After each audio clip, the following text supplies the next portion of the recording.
تو یعنی کہ یہ دونوں جگہیں دونوں باتیں ایک ہی وقت میں کر دی گئی. پھر حضرت ابو ایوب انصاری ان کو اپنے گھر میں لے گئے. آپ صلی اللہ علیہ وآلہ وسلم کو جو ہے انہوں نے کہا کہ آپ اوپر جو ہے وہ قیام فرما لیں, ہم لوگ نیچے رہیں گے, کیونکہ ان کو تھا کہ اگر نیچے نبی صلی اللہ علیہ وسلم ہوئے اور ہم اوپر رہیں گے تو یہ بے ادبی کا معاملہ ہو جائے گا. تو نبی صلی اللہ علیہ وسلم نے نیچے رہنے کو ترجیح دی اور پسند کیا کہ نہیں, آپ ہم نیچے ہی رہیں گے کیونکہ لوگوں نے آنا ہے جانا ہے تو آپ خامخواہ ہمیں ڈسٹرب ہوں گے. اب اتنی ان کو فکر ہوتی تھی کہ رات بھر وہ سو نہیں سکے. پہلی رات وہ سو نہیں سکے, ساری رات اٹھے رہے. اگلے دن انہوں نے نبی صلی اللہ علیہ وسلم کو جا کے کہا یا رسول اللہ صلی اللہ علیہ وسلم, ان کو یہ فیلنگ تھی کہ جب فرشتہ اوپر سے وحی لے کر آ رہا ہوگا تو ہم فرشتے کے لیے ایک رکاوٹ اور آڑ بن رہے ہوں گے. اس فکر میں وہ ساری رات نہیں سو سکے. انہوں نے اپنا یہ جو فیلنگز تھی یہ نبی صلی اللہ علیہ وسلم شیئر کی. صلی اللہ علیہ وسلم نے فرمایا کہ نہیں اس میں ایسی کوئی معاملہ نہیں ہے, تم لوگ آرام سے سو جانا. اچھا, پھر وہ جب رہتے رہے تو پھر بارش ہو گئی ایک دن, تو یا ان سے پتہ نہیں کوئی جگ یا گلاس جو بھی ہوتا ہے پانی الٹ گیا, تو وہ پوری رات وہ نہ کپڑے میں بھگوتے رہے اور دیکھتے رہے کہ کہیں پانی ٹپ ٹپ کر کے نیچے نہ گر رہے اور نبی صلی اللہ علیہ وسلم کی نیند نہ خراب ہو. اتنی فکر تھی ان کو نبی صلی اللہ علیہ وسلم کی. وہ میزبان رسول صلی اللہ علیہ وسلم کا اعزاز ان کو حاصل ہوا. ان کا یہ حال تھا کہ نبی صلی اللہ علیہ وسلم کی جب مسجد نبوی کی تعمیر شروع ہوئی اور آپ صلی اللہ علیہ وسلم کے حجرے بنا دیے گئے مسجد کے بالکل ایڈجسنٹ, اس کے باوجود جب نبی صلی اللہ علیہ وسلم وہاں پہ شفٹ ہو گئے تھے تو آپ اپنے گھر میں نبی صلی اللہ علیہ وسلم کے حصے کا کھانا ضرور بناتے تھے. انہوں نے ساری عمر ایسے کیا کہ چاہے نبی صلی اللہ علیہ وسلم وہاں رہ رہے ہیں یا چلے گئے ہیں, ان کے حصے کا کھانا ضرور بناتے رہے. کیا بات ہے ماشاءاللہ سے, ایسے وہ کام کرتے تھے. تو آپ جب کوئی نبی صلی اللہ علیہ وسلم جب نہیں آتے تھے تو وہ وہی کھانا کسی غریب کو بانٹ دیتے تھے, اور اگر وہ آ جاتے تھے تو نبی صلی اللہ علیہ وسلم کو چونکہ معلوم تھا وہ لے کے چلے گئے, چلو آؤ میرے ساتھ ابو ایوب انصاری کے گھر چلتے ہیں. حضرت ابو ایوب انصاری کے گھر وہ لے گئے. ان کے کھجوروں کا بڑا خوبصورت سا باغ تھا, اس پہ کچیاں بھی لگی ہوئی تھیں جو کچی کھجور ہوتی ہے, اور فریش کھجوریں بھی تھیں.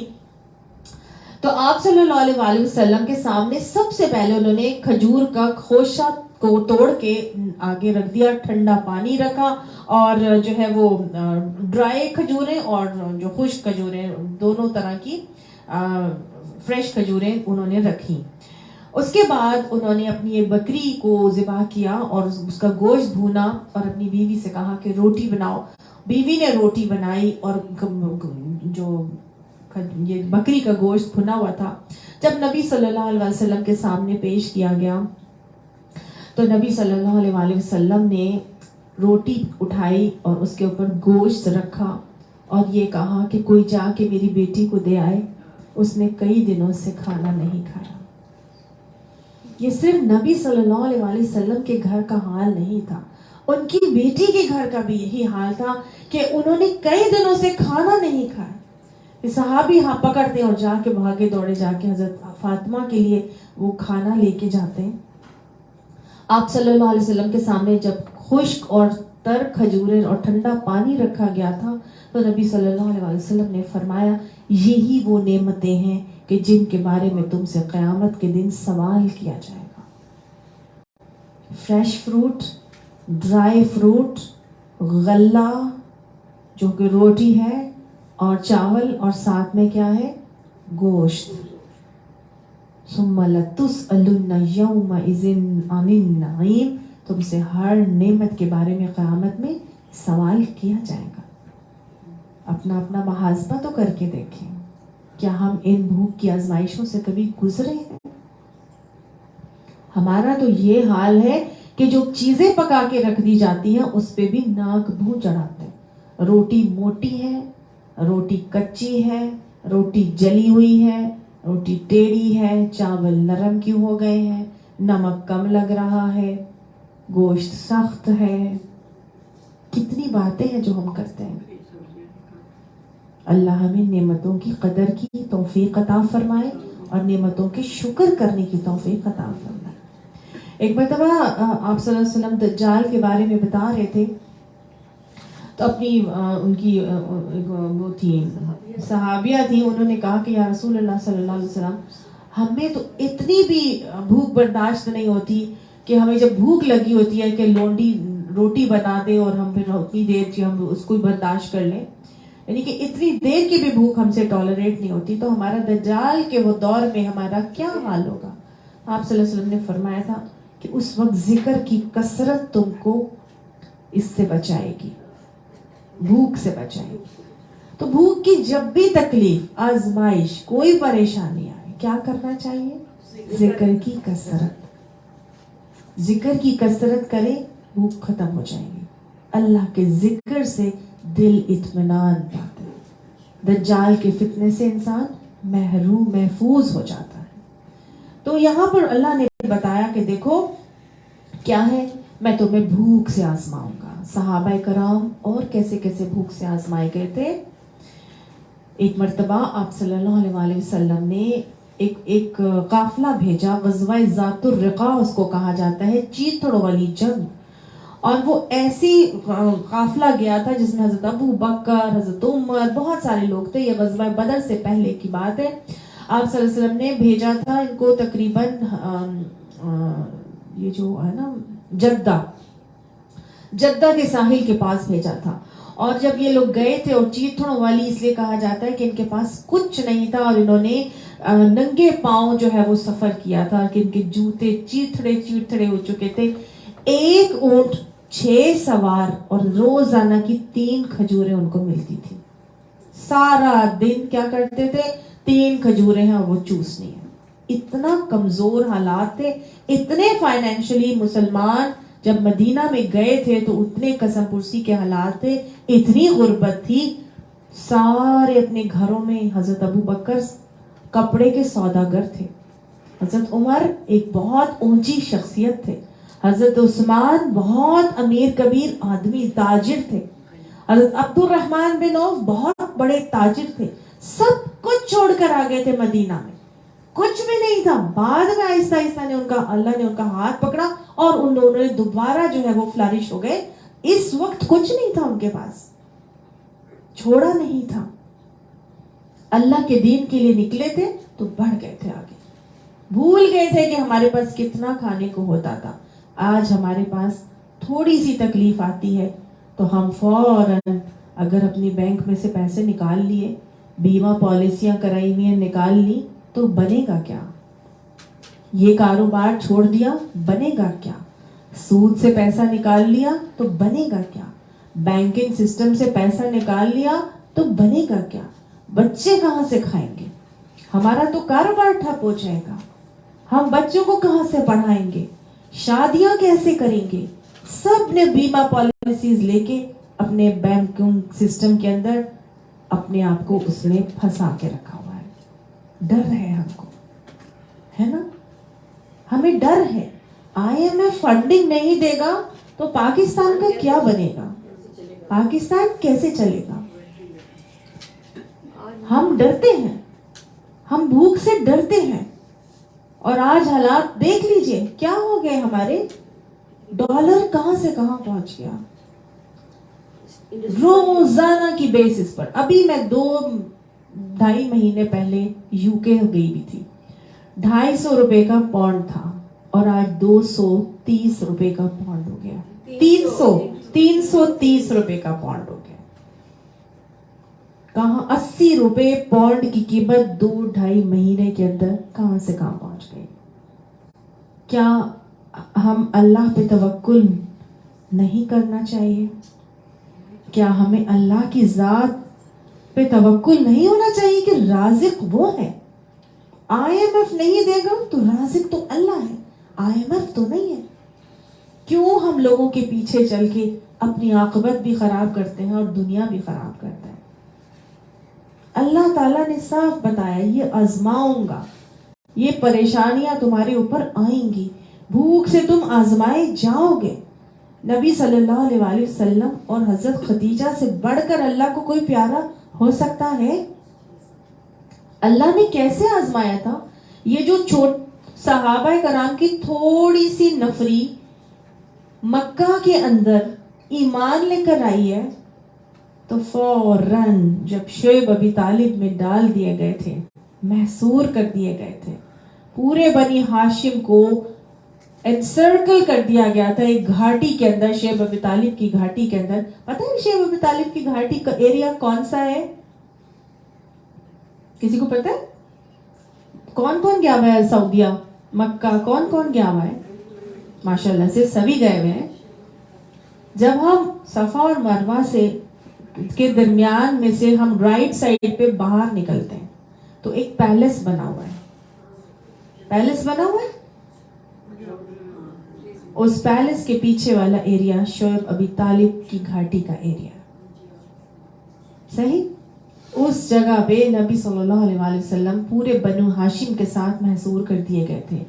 اور یہ حال ہو گیا تھا حضرت خدیجۃ الکبریٰ جو نبی صلی اللہ علیہ وآلہ وسلم کے ایمان نبوت نازل ہونے کے وقت پورے کے پورے سرزمین حجاز میں یعنی عرب کنٹریز میں سب سے زیادہ مالدار ترین خاتون تھی. جتنے بھی تاجر تھے سرزمین حجاز میں, ان سب کے پیسے کو جمع کر لیا جائے تو حضرت خدیجۃ الکبریٰ کا تنہا پیسہ ان سب سے زیادہ تھا. یہ اتنی مالدار خاتون تھی. نبی صلی اللہ علیہ وسلم کی زوجیت میں آئی ہیں, 40 سال کی عمر ہے. جو انسان عیش و عشرتوں میں, نوکروں میں یا پریشانیوں سے دور آزادی میں زندگی گزارتا ہے تو اس کے چہرے سے وہ فریش بھی رہتا ہے, عمر بھی نہیں جھلکتی, تو وہ چھوٹی لگتی تھی اپنی. ظاہر ہے جو کہتے ہیں نا کہ جو بہت مشکلات میں رہتا ہے نا وہ بہت جلدی بوڑھا ہو جاتا ہے.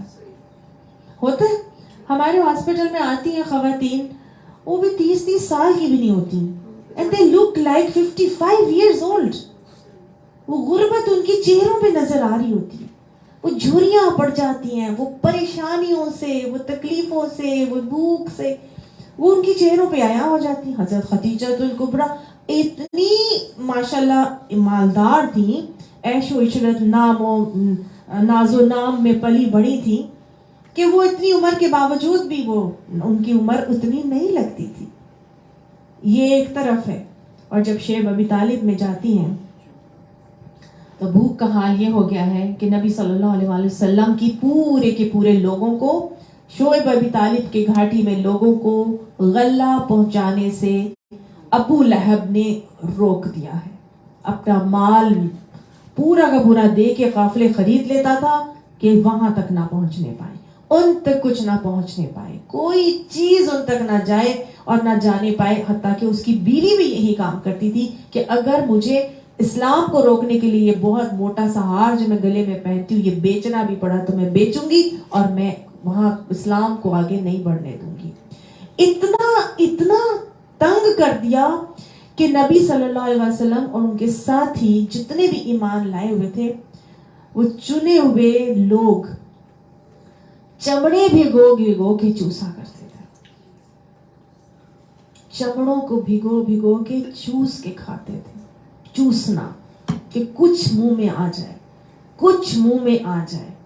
کھانے کو کچھ نہیں تھا.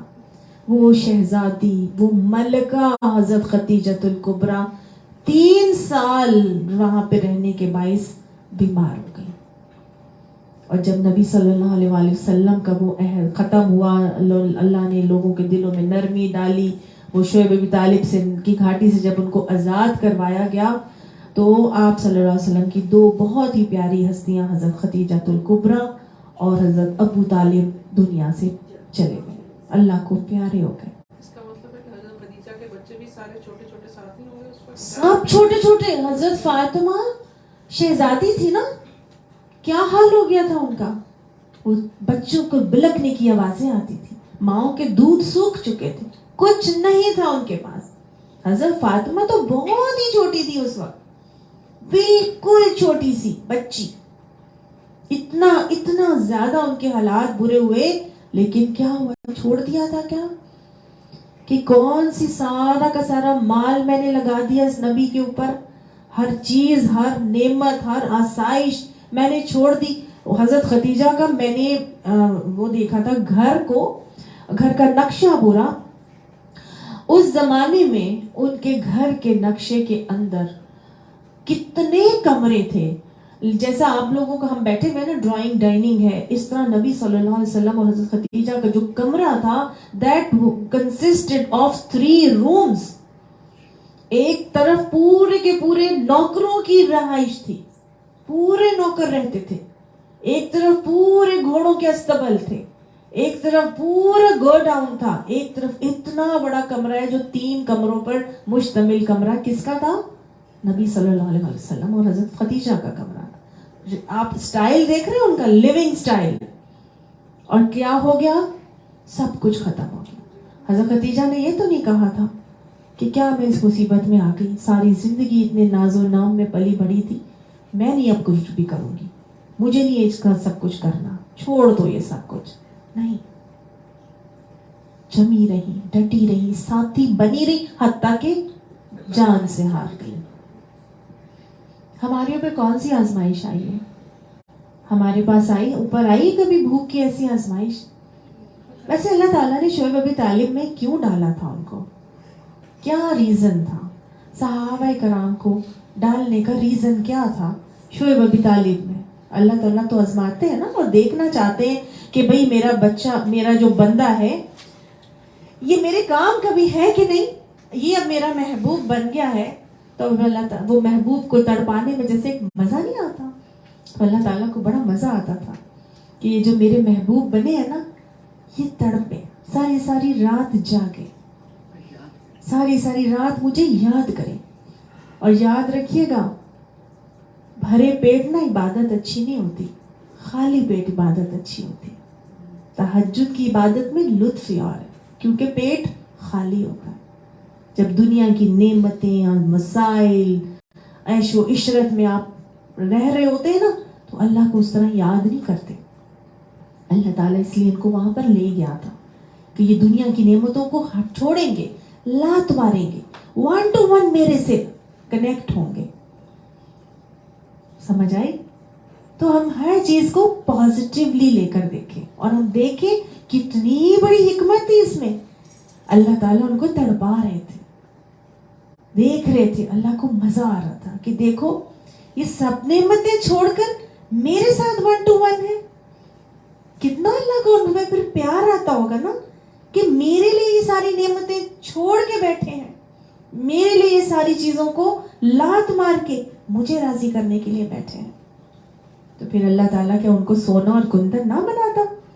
اللہ نے پھر ان کو کندن بنایا, ایسے کندن بنایا کہ وہ ساری نعمتیں شعیب ابی طالب کی نکلنے کے بعد جب اللہ کی طرف سے حکم آیا ہجرت مدینہ کا, ایسے ہی نہیں وہ سب چیزیں چھوڑ دینے کے لیے تیار ہو گئے تھے.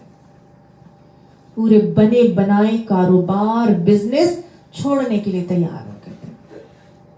اور ہم دیکھیں آج ہم اپنے سامنے کی مثال, جب یہ تبلیغ کی جماعت کے لوگ جاتے ہیں اور اپنی گھر کی آسائشیں نعمتوں کو چھوڑ کر, جنید جمشید خود کہتا ہے کہ جب میں سوات کی ایک چھوٹی سی مسجد کی فرش پر مٹی کے اوپر لیٹا ہوا تھا, ساری دنیاوی نعمتیں ایک طرف اور وہ وقت میری زندگی کا ایک طرف.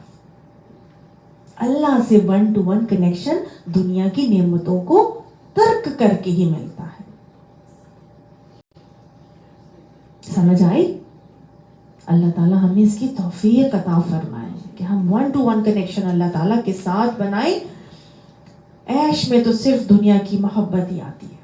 یاد رکھیے گا, جتنا عیش ہوگا اتنی دنیا داری ہوگی, اتنا ہی دنیا سے محبت آئے گی.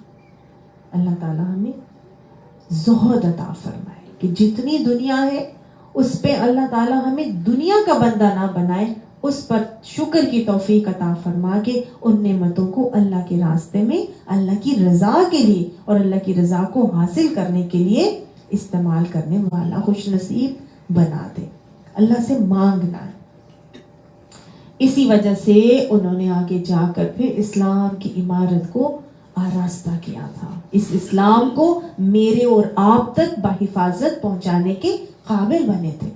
اگر میں اور آپ چاہتے ہیں کہ ہماری اولادیں بھی اور ہم بھی اسلام کے علمبردار بنیں تو اپنی اولادوں کو بھی ہارڈ شپس کا عادی بنانا پڑے گا, خود بھی ہارڈ شپس کا عادی بننا پڑے گا. آسائشوں میں رہیں گے تو پھر کبھی بھی دنیاوی لذتوں اور نعمتوں کو نہیں چھوڑ سکیں گے. ٹھیک ہے, تو یہ چیز اللہ تعالیٰ مجھے اور آپ کو یہاں پہ سمجھانا چاہ رہے ہیں. ایک مرتبہ حضرت ابو ہریرہ کا واقعہ اور آتا ہے کہ آپ سب اتنی بھوک تھی, اتنی شدید بھوک کے عالم میں حضرت ابو ہریرہ نکل آتے ہیں اور آ کے نا راستے میں نبی صلی اللہ علیہ وسلم کی راہ گزر میں پڑ جاتے ہیں. لوٹ پوٹ ہو رہے ہیں. ان کو ہوا کہ مجھے ایسے لوٹ پوٹ ہوتا ہوا دیکھیں گے کہ میں اتنی تکلیف میں ہوں تو رک جائیں گے. حضرت ابو بکر گزرتے ہیں, وہ ان کو اگنور کر کے آگے نکل جاتے ہیں. ان کا دل بڑا ہی وہ ہوتا ہے کہ دیکھو مجھے امپورٹنس ہی نہ دی کہ میں اتنی تکلیف میں زمین پہ لوٹ پوٹ ہو رہا ہوں. حضرت عمر بھی اس طرح سے گزر گیا. اب نبی صلی اللہ علیہ وسلم جب گزرتے ہیں تو نبی صلی اللہ علیہ وسلم رک جاتے ہیں اور حضرت ابو ہریرہ سے پوچھتے ہیں کیا معاملہ ہے ابو ہریرہ. تو حضرت ابو ہریرہ وہ بس کھڑے ہو جاتے ہیں, آپ صلی اللہ علیہ وسلم کو کہتے ہیں بھوک شدید لگی ہے, بہت شدید بھوک لگی ہے. حضور صلی اللہ علیہ وسلم کہتے ہیں اچھا آؤ میرے ساتھ. آپ صلی اللہ علیہ وسلم لے کے ان کو اپنے گھر چلے جاتے ہیں. گھر میں ان کے بکری ہے, بکری کا دودھ دھوتے ہیں اور بکری کا دودھ ایک پیالے میں نکالنے کے بعد حضرت ابو ہریرہ راستے میں لوٹ پوٹ ہوئے تھے تکلیف بھوک کی شدت میں کہ میں نے کئی دن سے کھانا نہیں کھایا, کچھ نہیں کھایا. اصحاب صفہ میں شامل تھے وہ. تو آپ صلی اللہ علیہ وسلم ان کو لے کے آئے کہ چلو آؤ میرے ساتھ. بکری کا دودھ نکال کے حضرت ابو ہریرہ کے حوالے کر کے کہتے ہیں جاؤ ابو ہریرہ جا کے اصحاب صفہ کو پلا دو. حضرت ابو ہریرہ اصحاب صفہ تو اس شدت کے تکلیف میں نہیں تھے, اور وہ تکلیف کی شدت میں کہ وہ آتے اور نبی صلی اللہ علیہ وسلم کو بولتے. تکلیف تو بھوک کی کس کو لگ رہی تھی؟ ابو ہریرہ کو. اب یہ اور آزمائش آ گئی نبی صلی اللہ علیہ وسلم کی طرف سے کہ جاؤ ابو ہریرہ اصحاب صفہ کو پلا دو. وہ آگے سے دل میں سوچے کہ بھئی بھوک تو مجھے لگ رہی تھی, لوٹ پوٹ تو میں ہوا تھا, کسی نے تو گلا بھی نہیں کیا, مجھے ہی سب سے زیادہ تو مجھے دینا چاہیے تھا, اب میں جا کے ان کو پلاؤں. لیکن بولے نہیں کچھ بھی. بشر الصابرین, بشارت دے دو, خوشخبری دے دو صبر کرنے والوں کو. نبی کا حکم ہے, خود نہیں پینا, کس کو پلانا ہے؟ اصحاب صفہ کو پلاؤ. چلے گئے, جا کے اصحاب صفہ کو جا کے وہ دودھ کا پیالہ دیا. سب نے اس ایک دودھ کے پیالے سے پیٹ بھر کر پیا اور دودھ کا پیالہ بھرا کا بھرا رہا. سبحان اللہ. ان اللہ مع الصابرین, بے شک اللہ صبر کرنے والوں کے ساتھ ہے. سب نے جب پی لیا تو حضرت ابو ہریرہ کو ابھی آرڈرز نہیں تھے نبی صلی اللہ علیہ وسلم کی طرف سے کہ ابو ہریرہ اس کے بعد تم بھی پی لینا, نہیں کہا تھا نا, تو لہٰذا وہ تو نہیں پی سکتے تھے. جمے رہے, ٹھیک ہے, اللہ کے نبی کا حکم ہی نہیں ہے کہ میں نے پینا ہے, تو وہ پیالہ بھرا ولا کے نبی صلی اللہ علیہ وسلم کے حوالے کر دیا. نبی صلی اللہ علیہ وسلم نے پھر کہا کہ ابو ہریرہ اب آپ صلی اللہ علیہ وسلم نے شاید ان سے پہلے پھر خود پیا اور پھر خود پیا ہے, اور وہ کھڑے ہیں دیکھ رہے ہیں کہ یہ تو نبی صلی اللہ علیہ وسلم پی رہے ہیں, اب تو مجھے تو ابھی بھی نہ ملا. لیکن کچھ نہیں بولا, خاموشی سے صبر سے جمے رہے, کوئی واویلا نہیں کیا, کوئی لڑائی جھگڑا نہیں کیا, برداشت کیا. تو پھر نبی صلی اللہ علیہ وسلم نے پیا. اس کے بعد حضرت ابو ہریرہ کو دیا اور کہا ابو ہریرہ اب تم پی لو. اور حضرت ابو ہریرہ نے خندق کھودی جا رہی ہے, کھانے پینے کو کچھ نہیں ہے. سب کو معلوم ہے اس واقعے کا کہ دو پیٹ پہ پتھر نبی صلی اللہ علیہ وسلم کے بندے ہوئے آپ صلی اللہ علیہ وسلم نے دکھائے تھے. ایک نے صحابی نے جب بار بار آگے ہو کے دکھایا نا کہ یا رسول اللہ دیکھیں میرا اتنی بھوک ہے کہ پیٹ پہ پتھر باندھا ہے, تو نبی صلی اللہ علیہ وسلم نے قمیض اٹھا کے دکھایا کہ میرے پیٹ پہ تو 2 پتھر بنتے ہیں, مجھے تو اس قدر بھوک لگ رہی ہے. اسی بھوک کی شدت اور تکلیف کے عالم میں جب سب خدائیاں کر رہے تھے تو ایک بچی اپنے چچا کے لیے اور اپنے بھائی کے لیے مٹھی بھر کھجوریں لے کے آئی ہے کہ ماں نے بھیجی ہیں جا کے میں اپنے چچا اور بھائی کو دے دوں کہ وہ لوگ کچھ کھا لیں گے. آپ صلی اللہ علیہ وآلہ وسلم نے اس بچی کو گزرتے ہوئے دیکھا تو روک کے اس کو بلا لیا, ادھر آؤ, کہاں جا رہی ہو. وہ بیچاری اپنی مٹھی میں چند ایک کھجوریں تھی وہ پکڑی ہوئی, وہ بیچاری کھسیانی ہو کے آ گئی. پوچھا کیا ہے تمہارے ہاتھ میں, تو کہا کھجوریں ہیں, امی نے بھیجی ہیں چچا اور بھائی کے لیے. آپ صلی اللہ علیہ وسلم نے فرمایا یہی رکھ دو. آپ صلی اللہ علیہ وسلم نے ایک وائٹ سا کپڑا بچھایا اور اس کو کہا اس کے اوپر ڈال دو. وہ جب ڈال دی کھجوریں تو آپ صلی اللہ, وہ بیچاری بچی کہ میں تو یہ اپنے چچا اور بھائی کے لیے لے کے جا رہی تھی, یہ تو آپ صلی اللہ علیہ وسلم نے لے لی, لیکن خاموش رہی, بولی کچھ نہیں. اللہ نے ایسا ساتھ دیا کہ آپ صلی اللہ علیہ وسلم نے فرمایا سب آئیں اور آ کے کھجوریں کھائیں. اب وہ تھوڑی سی مٹھی پر کھجوریں, اتنے لوگ کہاں سے مٹھی, 3000 کے لشکر ہے, نفری ہے, کہاں سے پوری آتی. وہ لوگ آتے جا رہے ہیں, کھجوریں کھاتے جا رہے ہیں, اٹھاتے جا رہے ہیں, کھجوریں بڑھتی جا رہی ہیں, بڑھتی جا رہی ہیں, کوئی کھجور کم نہیں ہوئی. بچی خاموشی سے کھڑی رہی, کچھ نہ بولی. اس کے چچا نے بھی کھا لی, اس کے بھائی نے بھی کھا لی, پھر بھی کھجوریں بچ گئیں. سبحان اللہ. جب جم جائیں گے ڈٹ جائیں گے دین کے راستے میں. یاد رکھیے گا جب ہم نکلیں گے آمنا کہہ کے نکلیں گے تو اللہ کی طرف سے آزمائشیں آئیں گی. بدر بھی آئے گا, احد بھی آئے گا, خندق بھی آئے گا, شعیب ابی طالب کی گھاٹی کا معاملہ بھی آئے گا, ابو جہل بھی ملیں گے, ابو لہب بھی ملیں گے, سب کچھ ہوگا. صبغت اللہ کے طلبگار ہو کے نکلیں گے تو یہ سب چیزوں سے گزرنا پڑے گا. ایسے ہی نہیں, لیکن کیا کرنا ہے, بشر الصابرین, صبر کر کے جمے رہنا ہے, ڈٹے رہنا ہے. اللہ کی مدد آج بھی میرے اور آپ کے لیے آئے گی.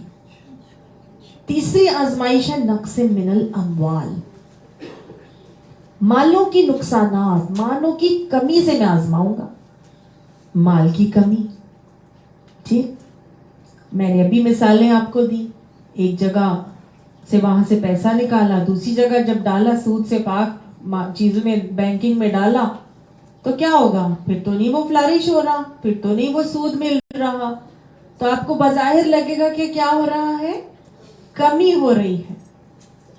صدقہ دیں گے اللہ کی راہ میں تو بظاہر لگے گا مال کم ہو گیا ہے. ایسے ہی ہوتا ہے نا. ایک بندی کو میں جانتی ہوں, اس نے 6 لاکھ روپے خرچ کر دیے within few days صدقات میں, اور آفٹر اے منتھ اس کے بعد 10 لاکھ روپے آ گئے. صدقہ تو ایسا کنواں ہے کہ نبی صلی اللہ علیہ وسلم نے فرمایا تھا نا کہ قسم کھا کے فرمایا تھا کہ صدقہ دینے سے مال کم نہیں ہوتا. کنویں سے پانی نکالتے ہیں تو کیا کنویں کا پانی کم ہو جاتا ہے؟ جتنا نکالیں گے اتنا آئے گا. بظاہر دیکھنے میں لگتا ہے کہ مال کم ہو گیا ہے, لیکن قسم کھا کے فرما دیا تھا مال کم نہیں ہوگا. نقص من الاموال, اللہ کی راہ میں اپنے مالوں کی کمی کے ساتھ تمہیں آزمائے گا اللہ تعالیٰ. اللہ کی راہ میں نکالو, صدقات نکالو, زکوٰۃ نکالو, مال خرچ کرو, اپنے کاروبار خرچ کرو, اور زیادہ زیادہ اپنے جو دو گے, لیکن جمے رہو گے, ڈٹے رہو گے اور فکر نہیں کرو گے تو اللہ تعالیٰ تمہارے اسی آزمائش کی کمی کو تمہارے لیے بڑھوتی میں بدل دے گا. جو شعیب ابی طالب کی گھاٹی سے جب نکلے تھے, عام الحزن آیا تھا. اللہ کے نبی نے کیا اس عام الحزن کے بعد تبلیغ کو چھوڑ دیا تھا؟ تبلیغ کو چھوڑ دیا تھا, بلکہ تبلیغ کرنے کہاں گئے تھے؟ طائف گئے تھے, طائف گئے تھے. 2 عزیز ترین ہستیاں اللہ کو پیاری ہو گئی. گھر میں چھوٹی چھوٹی بیٹیاں موجود ہیں, بڑی چھوٹی سب عمروں کی بیٹیاں موجود ہیں. آپ صلی اللہ علیہ وسلم حضرت سودا سے نکاح کرتے ہیں تاکہ بچیوں کے اوپر ایک عورت کا سایہ گھر میں موجود ہو, لیکن تبلیغ کا کام نبی صلی اللہ علیہ وسلم جاری رکھتے ہیں. یہ نہیں کہتے کہ میری تو 2 عزیز ترین ہستیاں چلی گئی, میں تو اب 3 مہینے کا سوگ مناؤں گا, 1 سال کا سوگ مناؤں گا. نہیں, فوراً چلے جاتے ہیں آپ صلی اللہ علیہ وسلم، کیونکہ اللہ نے جس مقصد کے لیے بھیجا تھا وہ تو یہی تھا کہ دین کا دعوت کریں، دین کی دعوت کا کام انجام دیں، تبلیغ کرنی ہے، اسلام کو پھیلانا. تو نبی صلی اللہ علیہ وسلم جوتے رہے، ڈٹے رہے اور دین کو کام کو جاری رکھا. حضرت ابو عبیدہ بن جراح کا ایک واقعہ آتا ہے کہ جب جنگ بدر کا موقع تھا تو حضرت ابو عبیدہ بن جراح، اچھا نہیں یہ تو بھی مالوں کے حوالے سے بات کر رہے ہیں نا ہم. مصعب بن عمیر کا واقعہ. حضرت مصعب بن عمیر اس زمانے میں جب ایمان قبول کرتے ہیں تو ان کا حال یہ تھا کہ وہ شہزادہ مصعب کہلاتے تھے. ان کا کیا لقب تھا؟ شہزادہ مصعب. کیوں؟ کیونکہ بہت امیر والدین کی اولاد تھے. اور جیسے آج مصعب، آج کل جیسے مردوں کے سپا بن گئے ہیں نا، نروانا ہے اور مردوں مختلف مرد جہاں جا کے اپنی گرومنگ کرواتے ہیں، فیشیل ہو رہا ہے، پالشنگ ہو رہی ہے، پتہ نہیں کیا کیا. جیسے لیڈیز کے پارلرز ہیں اس طرح مردوں کے بھی اب پارلرز بہت اور سپا بننا شروع ہو گئے.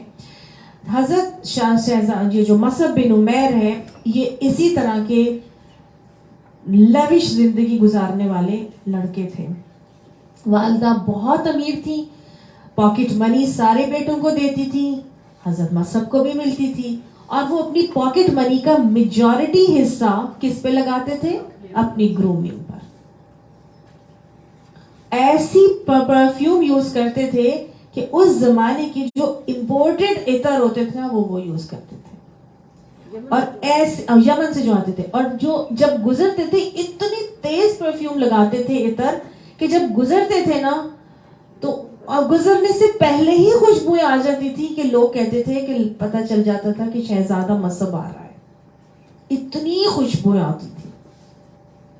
یہ حال تھا. ہمارے کوئی ہے ایسا؟ ہمارے تو پرفیوم لگاتے ہیں اتنی، لیتے ہیں 15,000 روپے کی اور اتنی سی اسپرے کرتے ہیں کہ بس اپنے پر آ جائے، 4 سال 10 سال وہ چلتی رہے پرفیوم. ایسے ہی ہے نا. اور وہ کیسے لگاتے تھے کہ ابھی وہ گزرتے نہیں تھے اور خوشبوئیں آ جاتی تھی. اتنا مال تھا ان کے پاس. شہزادہ مصعب آ رہا ہے. اور جب اسلام قبول کر لیا تو سب فکریں نکل گئی ذہن سے. جو مال ماں دیتی تھی نا پاکٹ منی، وہ سارا نبی صلی اللہ علیہ وسلم کو پہنچا دیتے تھے کہ دین کے لیے استعمال ہو جائے، دین کی تبلیغ کے لیے استعمال ہو جائے، دین کی دعوت کے لیے استعمال ہو جائے، فلاں کو دے دیں فلاں کام کے لیے. ظاہر ہے کوئی بھی کام پیسے کے بغیر نہیں ہوتا. وہ اپنا پیسہ کس کو دے دیتے تھے؟ نبی صلی اللہ علیہ وسلم کو دے دیتے تھے. اسلام انہوں نے چھپا کے رکھا تھا اس لیے کیونکہ اگر میں نے ماں کو بتا دیا تو ماں نے پیسے دینے بند کر دینے. حتیٰ کہ ماں کو پتا چل گیا کہ اس نے تو اسلام قبول کر لیا، ماں نے آگ کر دیا، کچھ نہیں ملے گا تمہیں، پیسے دینا بند. جب پیسے دینا بند تو ساتھ ہی ماں نے اٹھا کے پکڑ کے زنجیروں سے گھر میں جکڑ کے رکھ دیا، باندھ دیا کہ نہیں، نہ تم جاؤ گے نہ تمہیں پیسہ ملے گا، اپنا دین بدلو نہیں تو تمہیں میں یہ کر دوں گی وہ کر دوں گی. پکڑ کے رکھا ہوا ہے. اپنی رسیاں توڑوا کے بھاگے ہوئے نبی صلی اللہ علیہ وسلم کے پاس آئے کہ یا رسول اللہ صلی اللہ علیہ وسلم، آپ کے بغیر میں نہیں رہ سکتا، اس دین کے بغیر میں نہیں رہ سکتا، اللہ کے بغیر میں نہیں رہ سکتا، خدا را میرے لیے کچھ کریں. آپ صلی اللہ علیہ وسلم نے ان کو حکم دیا کہ مصعب تم حبشہ چلے جاؤ. وہ حبشہ ہجرت کر کے چلے جاتے ہیں. ہر حبشہ چلے گئے. حبشہ سے جب واپس آئے تو جب وہاں پہ افواہ پھیلی کہ جی سب نے اسلام قبول کر لیا ہے تو یہ بھی واپس آئے. سنتے سناتے کہ مکہ والوں نے اسلام قبول کر لیا ہے. تو حبشہ سے جب یہ واپس آئے تو اپنی ماں کے بہت پیار کرتے تھے ماں سے. ماں کے پاس نہیں گئے، حضور صلی اللہ علیہ وسلم کے پاس آئے کہ ان سے ملوں گا. ماں سیکنڈری ہو گئی تھی، نبی اور اللہ کی محبت پرائمری ہو گئی تھی.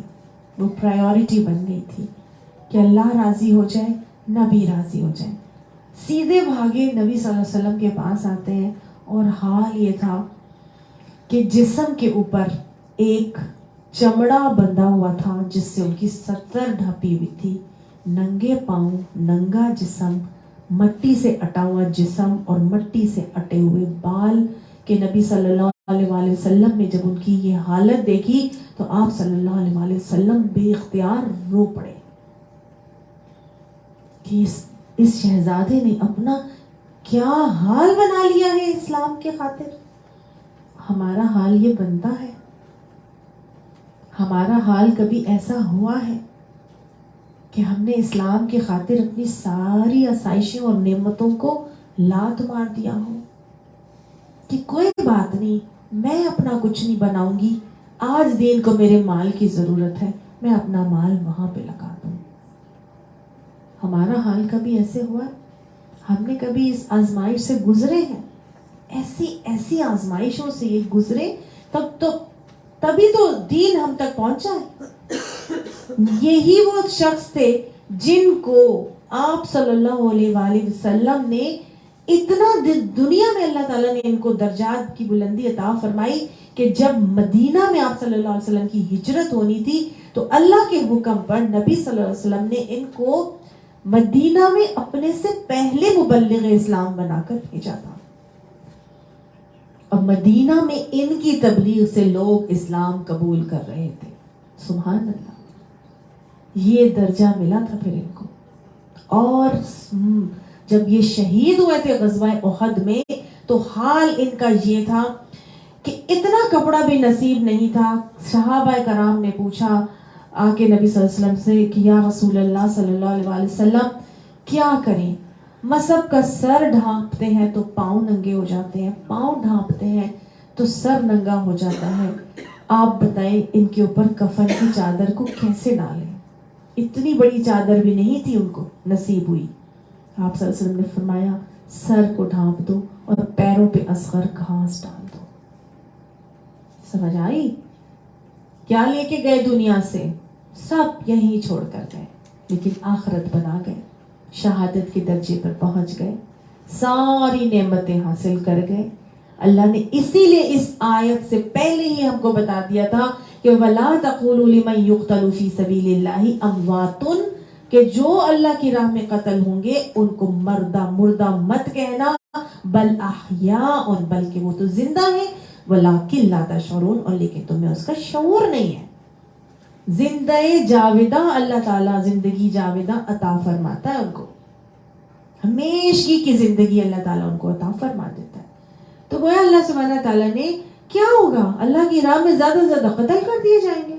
اللہ نے کہہ دیا کیا ہو جائے گا؟ جان کی کمی ہو جائے گی. مت سمجھنا کہ جان کی کمی ہو جائے گی، مردہ ہو جاؤ گے.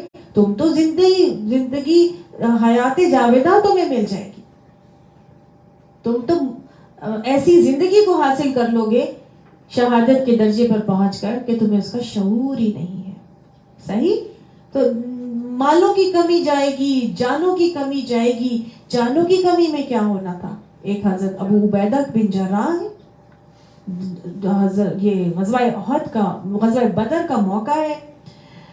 ایک شخص ہے، بار بار کہتے ہیں میں لڑتا تھا تو میرے سامنے آتا تھا، میں دوسرا رخ کر لیتا تھا پھر لڑتا تھا، وہ شخص پھر سامنے آ جاتا، پھر پلٹ کے تیسری جگہ ہو گئے، وہ تیسری مرتبہ بھی سامنے ہو گئے. تیسری مرتبہ سامنے آنے کے باوجود وہ کہتے ہیں نہیں، اب اگر یہ میرے سامنے آیا تو پھر یہ میری تلوار سے نہیں بچے گا. اور جب وہ چوتھی مرتبہ سامنے آیا وہ شخص تو انہوں نے تلوار کا وار کر کے اس شخص کو 2 ٹکڑوں میں تقسیم کر دیا. کون تھا وہ شخص جو سامنے آ رہا تھا؟ باپ، ان کا والد آتا تھا، آ کے ایموشنل بلیک میل کرتا تھا کہ دیکھو میں تو اس کا باپ ہوں، میرے سے اس کو پیار ہے، مجھ پہ تلوار نہیں اٹھائے گا. 3 مرتبہ تو انہوں نے اپنے آپ کو برداشت کیا، لیکن چوتھی مرتبہ انہوں نے کہا اللہ کی راہ میں مجھے اللہ سے زیادہ یہ عزیز نہیں ہے. جمے ہیں، ڈٹے ہیں، اور اس شخص کو جو کافر اور مشرک تھا، خواہ باپ ہی کیوں نہیں تھا، اس کو آگے آنے والی روڑوں کو انہوں نے نکال دیا. جمے ہیں، ڈٹے ہیں. اسی طرح سے صحابہ کرام میں حضرت مصعب بن عمیر کے جو بھائی آئے تھے تو حضرت مصعب نے بولا تھا، یہ تو خود تو وہ احد میں شہید ہوئے تھے نا، تو جنگ بدر میں جب ان کے بھائی کو پکڑا ان صحابہ کرام نے تو حضرت مصعب نے زور سے آواز لگا کے کہا ان کو سختی سے پکڑنا، ان کی ماں بہت امیر عورت ہے، تمہیں فدیے میں بہت زیادہ پیسہ ملے گا۔ تو گویا اب ماں نہیں رہی تھی، اب کیا چیز ضروری آگے آڑی آ گئی تھی؟ دین کی بقا، دین کی نفاذ، اور اس کے لیے ہر رشتے کی قربانی دینے سے کسی صحابی نے دریغ نہیں کیا۔ آج ہم چھوٹی سی تکلیف آتی ہے، ہم لے کے بیٹھ جاتے ہیں، میری بہن نہ ناراض ہو جائے، ایسا نہ کیا تو میرے بھائی کو میں کیا منہ دکھاؤں گی، کہتے ہیں میرے بچے مجھ سے ناراض ہو جائیں گے، ہاں اللہ ناراض ہو جائے۔ یاد رکھیے گا حدیث قدسی میں آتا ہے، میں مفہوم بتا رہی ہوں آپ کو، کہ اگر تم اللہ کے لیے بندوں کو ناراض کرو گے، اللہ کے لیے بندوں کو ناراض کرو گے تو اللہ تعالیٰ تمہیں ان سے راضی کر دے گا، یہ اللہ کا وعدہ ہے۔ اللہ کے لیے اگر بندے ناراض بھی ہو جائیں تو کوئی بات نہیں، فکر پریشانی نہیں ہے، کیونکہ اللہ کا وعدہ ہے کہ اللہ اس کو تم سے ضرور راضی کرے گا، کیونکہ تم نے اللہ کے لیے اس کی ناراضگی مولی تھی۔ لیکن اگر تم بندے کو راضی کرنے کے لیے اللہ کو ناراض کرو گے تو وہ بندہ بھی تم سے راضی نہیں ہوگا۔ ہم نے دیکھا ہم بندوں کی خوشیوں کو حاصل کرنے کے لیے ہر ممکن حد سے گزر جاتے ہیں، ہر طرح کی چیزیں کر جاتے ہیں، پھر بھی لوگ کیا کرتے ہیں؟ باتیں ہی کر کے جاتے ہیں۔ ابھی میری بیٹے کی شادی ہوئی ہے تو لوگ مجھے بڑا ڈراتے تھے اور مجھے کہتے تھے یاد رکھنا ناراضگی ہمارا قومی فریضہ ہے، اس بات کے لیے تیار رہنا کہ ضرور خاندان میں سے لوگ ناراض ہوں گے، ضرور ناراضگیاں ہوں گی، تو مینٹلی پریپیئرڈ رہنا۔ الحمدللہ ثم الحمدللہ، نیت اچھی ہوتی ہے، خالصتاً اللہ کے لیے ہوتی ہے تو کبھی کوئی ناراض نہیں ہوتا۔ الحمدللہ اللہ نے بڑی سرخرو کیا، الحمدللہ۔ میں بڑی بات نہیں کر رہی ہوں، صرف نیت کی اصلاح کی بات کر رہی ہوں، نیت کی اخلاص کی بات کر رہی ہوں۔ لوگوں کو خوش کرنے کے لیے کریں گے نا تو کوئی بھی نہیں راضی ہوگا۔ اللہ کو خوش کریں، اللہ تعالیٰ کا وعدہ ہے اللہ خود خوش کر دے گا۔ میری زندہ تو مجال نہیں کہ میں ایک بندے کو خوش کر سکوں، ایک کو کروں گی دوسری ناراض ہو جائے گی، دوسری دو کو کروں گی تیسری ناراضگی لے کے بیٹھی ہوگی، اس کو زیادہ پوچھا مجھے تو پوچھا ہی نہیں، ہے نا؟ تو چھوٹی چھوٹی سی باتیں ہیں جن سے ہم نے سیکھنا ہے اور ہم نے دیکھنا ہے۔ اللہ نے کہا ہے تمہیں میں مالوں کی کمی سے بھی آزماؤں گا اور جانوں کی کمی سے بھی آزماؤں گا، لیکن اور والثمرات، اور تمہارے نتائج کی کمی سے بھی آزماؤں گا۔ میں اس کا ترجمہ، میں اس قابل تو نہیں ہوں، لیکن بہرحال ثمر پھل کو کہتے ہیں، اور کس چیز کا پھل ہے؟ یہ کام کا پھل، جو نتیجہ ہمیں ملتا ہے۔ تو نتائج کی کمی یعنی کہ جو کام کرو گے تم اپنی پوری ایفرٹ لگا دو گے لیکن وہ نتیجہ نہیں ملے گا جو ملنا چاہیے تھا۔ والثمرات، تمہاری ثمرات کے نتیجوں کی کمی سے بھی میں تمہیں آزماؤں گا۔ کئی دفعہ ہوتا ہے نا، ہم اتنی محنت کرتے ہیں، اتنی تیاری کرتے ہیں بچے ایگزامز کے لیے، اور ان کو ویسا رزلٹ نہیں ملتا ہے نا۔ ہم اپنی ساس کو راضی رکھنے کے لیے بڑی کوشش کرتے ہیں لیکن ساس پھر کوئی نہ کوئی بات ٹیڑھی کر جاتی ہے، ہوتا ہے۔ میں اپنی جٹھانی کو خوش رکھنے کے لیے بڑی ایفرٹ کرتی ہوں، پوری کوشش کرتی ہوں کہ جٹھانی ناراض نہ ہو یا شوہر ناراض نہ ہو، پھر بھی کوئی نہ کوئی معاملہ خراب ہو ہی جاتا ہے، ہوتا ہے نا۔ یہ نتائج کی کمی ہے، یہ آپ کے ثمرات کے پھلوں کی کمی ہے جس سے اللہ آزماتے ہیں۔ اب دیٹ ڈز ناٹ مین کہ اگر میرے شوہر مجھ سے نہیں راضی ہو رہا تو میں اب نیکی کا عمل چھوڑ ہی دوں، یا میں ساس کی خدمت کرنا چھوڑ ہی دوں، یا میں جٹھانی کو خوش رکھنا چھوڑ ہی دوں، مجھ سے تو کبھی راضی نہیں ہو رہا، چھوڑو میں نے کبھی نہیں کرنا۔ وبشر الصابرین، اللہ تعالیٰ خوشخبری دیتے ہیں جو صبر سے جمے رہتے ہیں، ڈٹے رہتے ہیں۔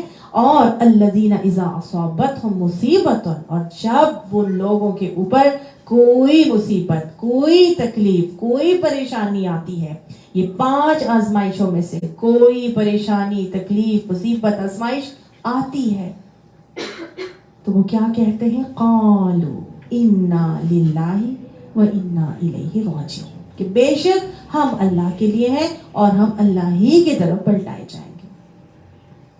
یاد رکھیے گا، مومن ہر حال میں رجوع الی اللہ کرنے والا ہوتا ہے، ہر حال میں، ہر تکلیف، ہر پریشانی، ہر آزمائش، ہر مشکل میں، ہر بیماری میں وہ کس طرف پلٹتا ہے؟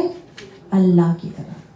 اور حضرت عمر فرماتے ہیں وہ آزمائش جو تجھے اللہ کے قریب کر دے، وہ آزمائش تیرے لیے باعث رحمت ہے، اور وہ آزمائش جس میں تو اللہ سے دور ہو جائے کہ یہ میرے ہی اوپر آنی تھی، یہ مصیبت میرے لیے رہ گئی تھی، یہ بھوک مجھے ہی ملنی تھی، یہ میرا ہی کاروبار ٹھپ ہونا تھا، یہ مجھے ہی، میرے ہی ساتھ جو ہے وہ میری زندگی سے میرے ماں باپ دنیا سے اٹھ جانے تھے۔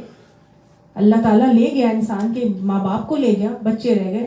ابھی مجھے ریسنٹلی کسی نے بتایا ینگ پیرنٹس جو ہیں وہ کار ایکسیڈنٹ میں فوت ہوئے، اس کے 2 بچے ہیں چھوٹے چھوٹے، اور وہ دنیا میں رہ گئے بغیر بے آسرا، نانی اب سنبھالیں گی ان کو، ہے نا۔ اب وہ کہیں میرے ساتھ ہی ایسے ہونا تھا، میرے وہ جو نانی تھی ان کو بھی بچپن میں ان کے والدین مر گئے تھے، اب وہ نانی آگے سے، آزمائش تو اب نانی کے اوپر ہے نا، جس کی بیٹی داماد بھی گیا اور بچپن میں اس کے والدین بھی چلے گئے تھے، اور اب نواسے نواسی کو وہ سنبھال رہی ہیں۔ تب وہ آگے سے یہ کہتے ہیں میں ہی رہ گئی تھی، اللہ نے میرے اوپر ہی آزمائش ڈالنی تھی، یہ مصیبت میں مجھے ڈالنا تھا۔ جو آزمائش تجھے اللہ سے دور کر دے وہ آزمائش امتحان ہے، صحیح، وہ زحمت بن جاتی ہے۔ تو جب بھی کوئی پریشانی، تکلیف، مصیبت آتی ہے، 2 باتیں سیکھی، ایک تو یہ کہ جمے رہنا ہے، نیکی کے عمل کو چھوڑنا نہیں ہے، ڈٹے رہنا ہے، اور دوسری بات یہ ہے کہ ہمیں اللہ سے جڑنا ہے، اللہ سے جڑنا ہے۔ کیا کہنا ہے؟ بے شک ہم اللہ کے لیے اور اللہ ہی کی طرف ہمیں پلٹ کے جانا ہے۔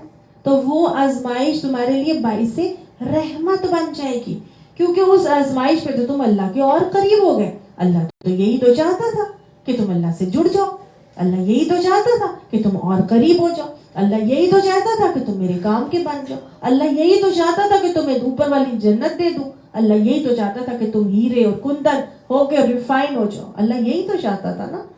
تو پھر کیا کرنا ہے؟ اللہ سے جڑنا ہے، انا للہ و انا الیہ راجعون کہنا ہے۔ حضرت بن علی رضی اللہ عنہ سے آتا ہے کہ آپ صلی اللہ علیہ وسلم نے فرمایا کہ جب کسی شخص کی کوئی چیز اس سے الگ ہو جاتی ہے یا گم ہو جاتی ہے یا اس کا عزیز اس سے جدا ہو جاتا ہے اور وہ اس غم پر پہلی مرتبہ انا للہ و انا الیہ راجعون پڑھتا ہے اور پھر اس کے یاد آنے پر پھر یہی دعا پڑھتا ہے، تو جتنا اجر اس کو پہلی مرتبہ پڑھنے پر ملا تھا اتنا ہی اللہ سبحانہ تعالیٰ ہر دفعہ پڑھنے پر اس کو وہ اجر عطا فرماتے ہیں۔ سبحان اللہ۔ ہم لوگوں نے تو بس یہ انا للہ و انا الیہ راجعون کی دعا جو ہے وہ صرف اسی پر رکھتی ہے کہ کوئی مر گیا ہے تو بس ہم پڑھ لیتے ہیں، نہیں۔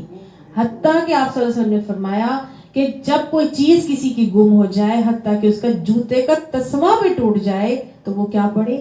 انا للہ و انا الیہ راجعون۔ یعنی کوئی تکلیف آئی ہے، لائٹ چلی گئی ہے، پانی ختم ہو گیا ہے، موبائل کام نہیں کر رہا، کوئی تکلیف بھی آ رہی ہے، کیا کرنا ہے؟ انا للہ و انا الیہ راجعون پڑھنا ہے۔ جب کبھی بھی وہ تکلیف دوبارہ اگر آتی ہے، آپ کو فیل ہوتی ہے، یاد آتی ہے اور آپ دوبارہ پڑھتے ہیں تو آپ کو اتنا ہی اجر ہمیشہ ملے گا۔ حضرت ام سلمہ سے آتا ہے کہ جب کسی شخص کی کوئی چیز اس سے الگ ہوتی ہے اور وہ انا للہ و انا الیہ راجعون پڑھ کر دعا کرتا ہے کہ اللہ اس سے بہتر عطا فرما، تو اللہ کا وعدہ ہے کہ اس کو اس سے بہتر چیز نعم البدل عطا فرما دیا جاتا ہے۔ حضرت ام سلمہ کا ہی واقعہ آتا ہے کہ انہوں نے، ان کے جو شوہر تھے ابو سلمہ، وہ جنگ بدر میں ان کو زخم لگا تھا اور پھر جنگ احد میں، اور اسی زخم سے پھر وہ شہید ہوئے تھے۔ تو وہ حضور صلی اللہ علیہ وسلم کے پاس ایک مرتبہ ہو کر آئے اور آ کر انہوں نے اپنی وائف ام سلمہ کو یہ بات بتائی کہ آپ صلی اللہ علیہ وسلم نے فرمایا ہے کہ اگر کوئی مرد یا عورت کوئی دکھ یا تکلیف پہنچنے پر صبر کر کے انا للہ و انا الیہ راجعون پڑھتا ہے اور دعا کرتا ہے کہ الہی میں تیری ذات سے اجر اور ثواب کی امید رکھتا ہوں، الہی مجھے نعم البدل عطا فرما، تو اللہ اس کی دعا قبول کرتا ہے اور اسے بہترین نعم البدل عطا فرماتا ہے۔ تو وہ کہتی ہیں کہ تھوڑے دنوں کے بعد حضرت ابو سلمہ کا انتقال ہو گیا, وہ شہید ہو گئے زخم کا جو ان کو لگا تھا. تو وہ کہتی ہے مجھے ایک دم سے یاد آئی کہ انہوں نے یہ بات مجھے فرمائی تھی کہ نبی صلی اللہ علیہ وسلم نے یہ دعا سکھائی تھی. تو وہ کہتی ہیں میں نے فوراً سے پڑھا اِنَّا لِلَّهِ وَإِنَّا إِلَيْهِ رَاجِعُونَ اللہم اجرنی فی مصیبتی واخلف لی خیرا منہا, کہ اللہ میں تجھے اس کے بہترین اجر و ثواب کی امید رکھتا ہوں, مجھے بہترین نعم البدل عطا فرما. تو کہتی ہے میں سوچنے لگی کہ ابو سلمہ سے زیادہ بہترین شوہر مجھے کہاں مل سکتا ہے, لیکن اللہ کے نبی کا وعدہ ہے, ان کی یہ خوشخبری تھی, اور یہ جب انہوں نے پڑھا ہے ان کے دل میں آیا کہ ابو سلمہ سے بہترین شوہر اور کوئی نہیں ہو سکتا میرا. تو آپ صلی اللہ علیہ وآلہ وسلم نے کچھ عرصے کے بعد عدت کے فوراً بعد ہی ان کو پیغام بھجوا دیا نکاح کا. تو انہوں نے دل میں یہ سوچا کہ ابو سلمہ سے نبی صلی اللہ علیہ وآلہ وسلم تو واقعی بہترین ہے, لیکن پھر ان کے دل میں آیا اور انہوں نے کہا کہ یا رسول اللہ صلی اللہ علیہ وسلم میں بہت غصے والی ہوں, میرا بہت غصہ تیز ہے, میں نہیں چاہتی کہ آپ کو ساتھ میں کبھی کوئی بدتمیزی کروں اور گناہ گار ہوں. تو دوسرا انہوں نے کہا کہ یا رسول اللہ صلی اللہ علیہ وآلہ وسلم میں بہت عمر رسیدہ ہوں, اور تیسرا یہ کہ آپ صلی اللہ علیہ وسلم آپ کو فرمایا کہ میرے بہت زیادہ بچے ہیں. تو آپ صلی اللہ علیہ وسلم نے تینوں کو ہی ان کو جواب دیا, اور آپ نے فرمایا کہ میں تمہارے غصے کے لیے اللہ تعالیٰ سے دعا کروں گا کہ تمہارا غصہ ختم ہو جائے. تو جو عورتیں غصے والی ہیں ان کے شوہر اگر اپنی بیویوں کے لیے غصہ ختم ہونے کی دعا کریں گے تو انشاءاللہ ان کا غصہ ضرور ختم ہوگا. تو بیویاں دعا کر رہی ہیں اور کیا. پھر انہوں نے کہا میں بہت عمر رسیدہ ہوں, تو آپ صلی اللہ علیہ وسلم نے فرمایا کہ کوئی بات نہیں, میں بھی تمہارا ہی ہم عمر ہوں, کوئی فرق نہیں پڑتا. تیسری بات انہوں نے کہا تھا میں عیالدار ہوں, میرے بہت سارے بال بچے, تو انہوں نے کہا تھا میں چاہتا ہوں کہ میں تمہارے بال بچوں کی کفالت اٹھاؤں اور تمہیں اس فکر سے آزاد کر دوں. پھر وہ کہتی ہیں کہ جب نبی صلی اللہ علیہ وسلم نے یہ تینوں باتیں مجھے جواب دی تو پھر کہتی ہیں آپ صلی اللہ علیہ وسلم سے نکاح کا پیغام انہوں نے قبول کیا, اور کہتی ہیں واقعی اللہ نے مجھے ابو سلمہ کا بہترین نعم البدل نبی صلی اللہ علیہ وسلم کی صورت میں عطا فرمایا.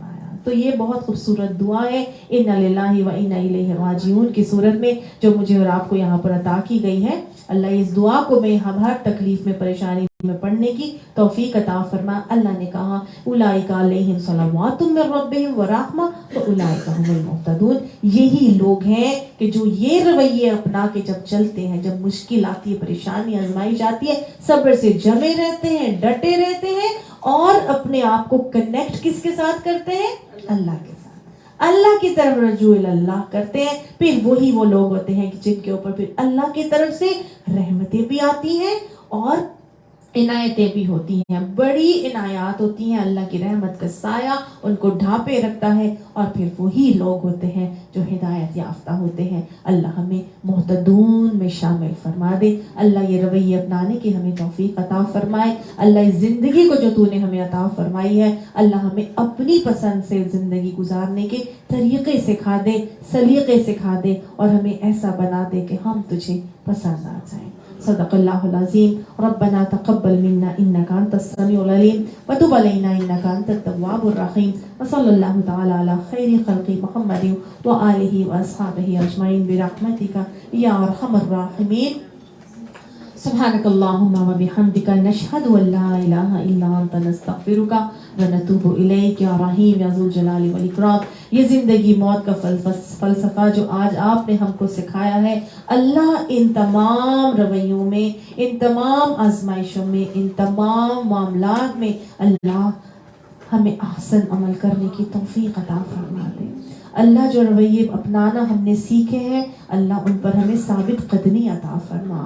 اللہ ہمیں محسن بنا دے, اللہ متقی بنا دے, عباد الرحمن بنا دے. اللہ ہدایت یافتہ لوگوں میں شامل فرما لے. اللہ سبحانہ تعالیٰ رفیہ کی امی بہت بیمار ہیں, اللہ انہیں صحت کاملہ عاجلہ عطا فرما.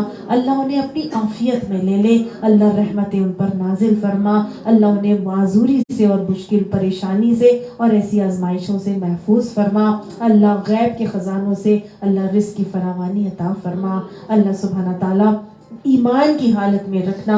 اللہ سبحانہ تعالیٰ عاجلہ صحت عطا فرما. اللہ جو بیمار ہیں, جو پریشان حال ہیں, جن کو کوئی تکلیف ہے, اللہ سب کی آزمائشیں دور کر کے سب کی پریشانیاں دور فرما دے. اللہ سب کی مرادوں کو پورا فرما لے. اللہ جو پڑھا ہے اللہ اس میں کوئی کمی کوتاہی کوئی غلطی ہو گئی ہے تو اللہ سبحانہ تعالیٰ اس میں ہمیں معاف فرما دینا. علی بشر صابرین کیا چیز ہے اللہ سبحانہ تعالیٰ یہ ایک حدیث پہ یہ ختم کرتی ہوں. اللہ یہ رویہ بھی ہمیں اپنا کر اللہ ہمیں یہ بشارتیں عطا فرما دے. آپ صلی اللہ علیہ وسلم نے فرمایا تھا کہ قیامت کے دن جب اللہ لوگوں کو میدان حشر میں جمع کریں گے تو ایک اعلان کرنے والا اعلان کر کے کہے گا اے صبر کرنے والوں اٹھ جاؤ اور بلا حساب جنت میں چلے جاؤ. تو ایک بہت بڑا گروہ اٹھے گا اور جنت کی طرف بڑھے گا. تو دوسرے فرشتے جنہوں نے اس آواز کو نہیں سنا ہوگا ان سے پوچھیں گے کہ تم کس طرف جا رہے ہو, ابھی ادھر رکو. تو یہ کہیں گے کہ یہ وہ لوگ ہیں جنہوں نے اپنے رب کی بھیجی ہوئی تکلیفوں پر اللہ کی رضا کے لیے صبر کیا تھا. تو وہ فرشتے انہیں کہیں گے کہ جاؤ اور بلا حساب جنت میں چلے جاؤ. اللہ ہمیں بلا حساب جنت میں داخل فرما دے. صدق اللہ العظیم. آمین ثم آمین.